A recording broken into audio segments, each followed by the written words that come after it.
Hello students, today we will discuss verifying the following assets: goodwill, freehold land and building, investment, patent, copyright and trademarks। तो देखिए आज हम इन संपत्तियों को कैसे सत्यापन करते हैं उसको डिस्कस करेंगे।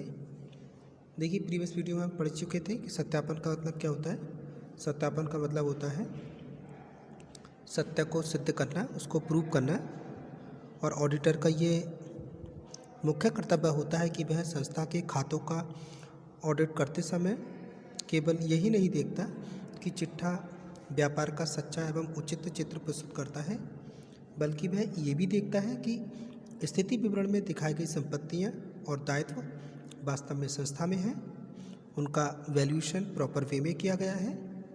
इस प्रकार सत्यापन का अर्थ अंकेक्षण की एक ऐसी टेक्निक से है जिसमें ऑडिटर वास्तविक निरीक्षण द्वारा या किसी भी मेथड से बैलेंस शीट में दिखाए गए विभिन्न मदों को, जिसमें हमारी संपत्ति और दायित्व शामिल होती हैं, उनकी सत्यता को प्रमाणित करता है। तो यहाँ पे हम ये जो संपत्तियाँ हैं उनके वेरिफिकेशन की प्रोसेस को डिस्कस करेंगे।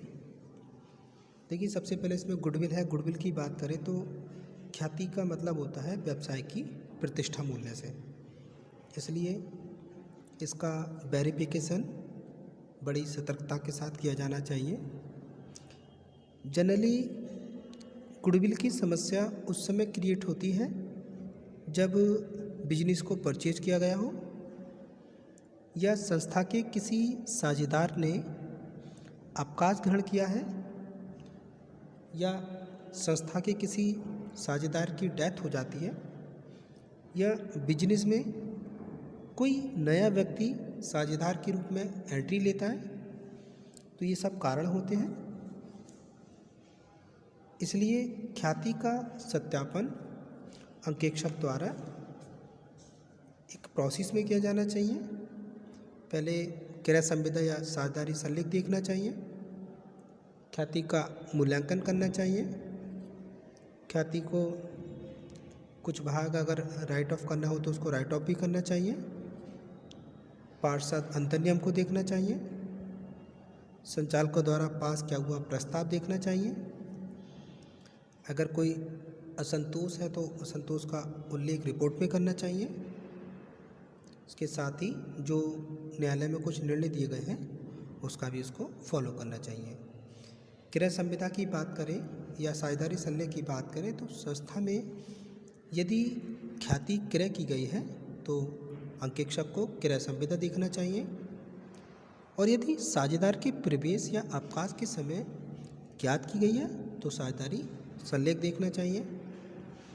ख्याति का मूल्यांकन हमेशा लागत मूल्य पर किया जाता है, इसलिए अंकेक्षक को ये देखना चाहिए कि इसे लागत मूल्य पर दिखाया गया है अथवा नहीं। ऑडिटर को ये भी देखना चाहिए कि गुडविल का जो अमाउंट है थोड़ा थोड़ा पार्ट उसका राइट ऑफ किया जा रहा है नहीं, क्योंकि ये एक अमूर्त संपत्ति होती है और इसको हमेशा चिट्ठे में दिखाने से संस्था की स्थिति पर उनका बुरा इफेक्ट पड़ता है। ऑडिटर गुडविल की राशि को राइट ऑफ करने के लिए संचालकों पर जोर नहीं डाल सकता, उन पर प्रेशर नहीं डाल सकता, लेकिन यदि अंतर नियमों में इसके राइट ऑफ करने के लिए कुछ नियम दिए गए हैं और इन नियमों का पालन नहीं किया गया तो उसे संचालकों का ध्यान इस ओर जरूर दिलाना चाहिए। लेकिन किसी भी स्थिति में जो ख्याति है उसकी राशि को लागत मूल्य से अधिक मूल्य पर नहीं दिखाया जा सकता। यदि संचालकों ने ख्याति के संबंध में कोई प्रस्ताव पास किया है तो अंकेक्षक को इस प्रस्ताव की भी जांच करनी चाहिए।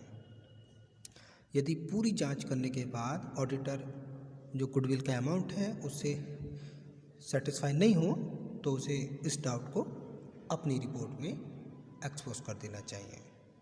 यदि ख्याति के संबंध में कोर्ट ने कोई डिसीजन दिए हैं तो ख्याति का मूल्यांकन करते समय इसका भी ध्यान रखना चाहिए।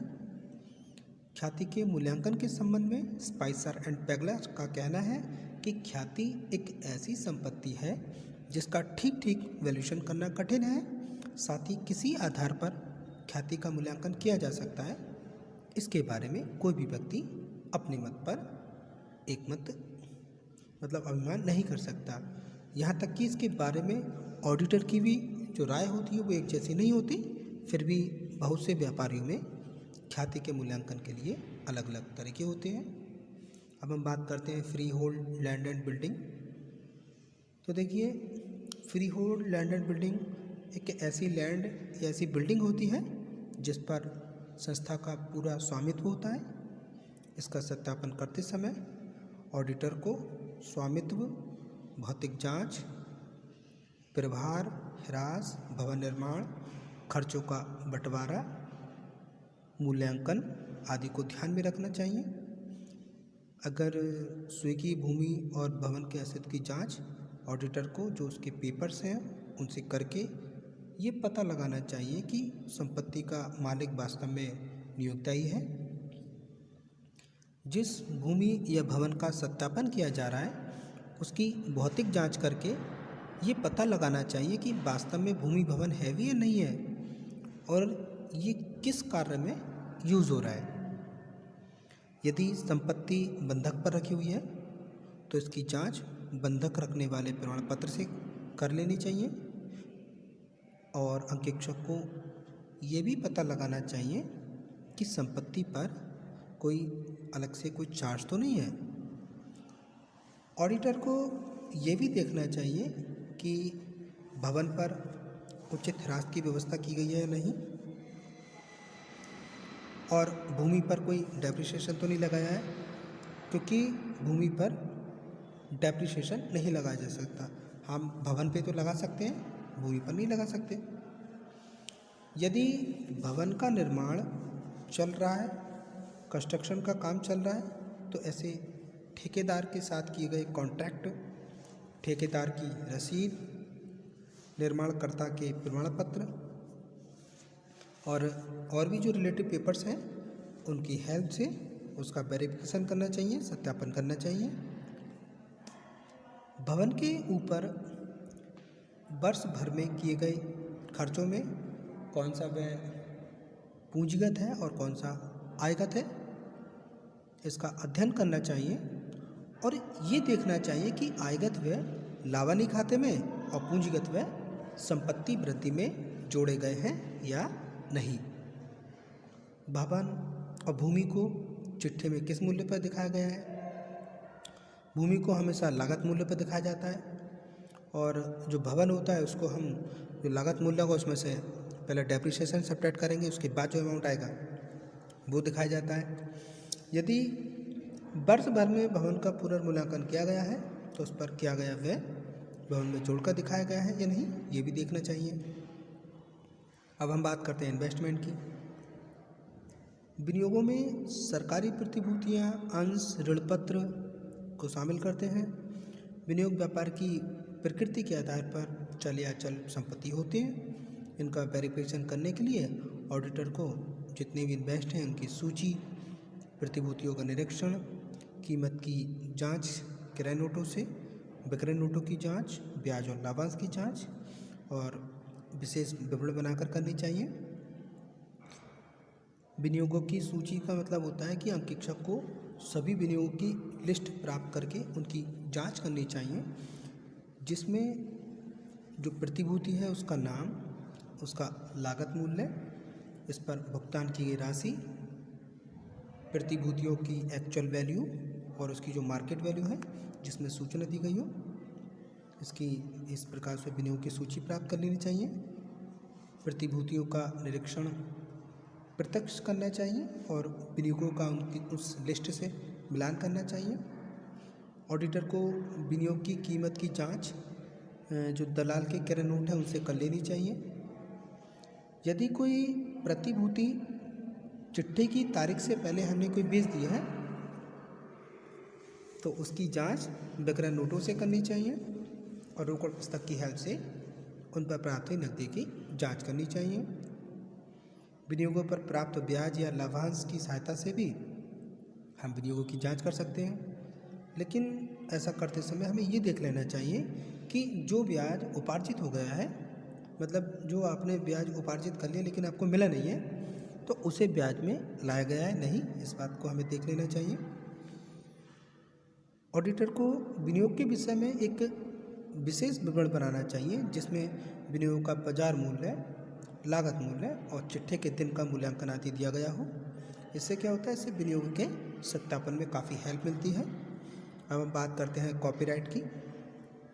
जब कोई व्यक्ति या संस्था किसी नई वस्तु के संबंध में कोई इन्वेंशन करती है और उसकी रजिस्ट्री सरकार से करा लेती है, तो उस आविष्कार या इन्वेंशन की जो वस्तु को बेचने का अधिकार उसको मिल जाता है, जो उसको कुछ वर्षों के लिए होता है। इसे ही हम पेटेंट कहते हैं। परंतु वस्तु बेचने का अधिकार वह व्यक्ति या संस्था स्वयं रख सकती है या अन्य किसी को दे सकती है। एक के या पेटेंट के वेरिफिकेशन के लिए प्रमाण पत्र, सूची प्राप्त करना, नवनिर्माण की फीस, एक की राशि का अपलेखन, एक का निश्चित समय से पहले ही समाप्त हो जाना आदि को ध्यान रखना होता है।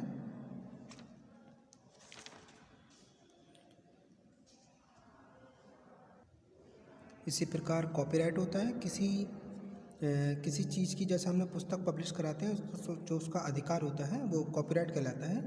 इसमें खुद की लिखी हुई सामग्री किसी पब्लिशर से पब्लिश कराने का जो कॉन्ट्रैक्ट होता है, उसकी बिक्री का अनुबंध भी शामिल होता है। इसमें स्वामित्व की जांच करते समय ऑडिटर को प्रकाशक से उसकी पूरी लिस्ट लेनी चाहिए और सभी पुस्तकों के संबंध में, जिसके अंतर्गत सभी पुस्तकों के संबंध में उसका वर्णन होता है, इस सूची की जांच रजिस्टर पत्रों से करनी चाहिए। यदि कृत स्वामी का हस्तांतरण हुआ है तो इसकी जांच इसके लिखित प्रमाण पत्र को देखकर की जा सकती है। ऑडिटर को ये भी देखना चाहिए कि उसका वैल्यूएशन प्रॉपर वे में किया गया है नहीं। ट्रेडमार्क की बात करें तो निर्माणी संस्थाएं अपने उत्पादन को एक व्यापारिक चिन्ह देती हैं, फिर वह वस्तु उस चिन्ह या उस नाम से बिकती है। इस नाम का या जो चिन्ह का सरकार से रजिस्ट्रेशन होने के बाद कोई और संस्था उसका प्रयोग नहीं कर सकती। व्यापारिक चिन्ह एक ऐसा प्रतिरूप होता है जिसके द्वारा एक विज्ञापनकर्ता अपने माल को प्रतिस्पर्धियों के माल से अलग करता है। व्यापारिक चिन्ह के एकमात्र प्रयोग करने का अधिकार व्यापार चिन्ह परिरूप व एक उसके कंट्रोलर जनरल के यहाँ रजिस्ट्रेशन कराने से मिलता है। ऐसे नाम का वेरिफिकेशन करने के लिए उनकी लिस्ट बनाना, प्रमाण पत्र को देखना, रजिस्ट्रेशन की अवधि को देखना आदि को ध्यान में रखना होता है। आज की वीडियो के लिए इतना ही। Thank you very much students.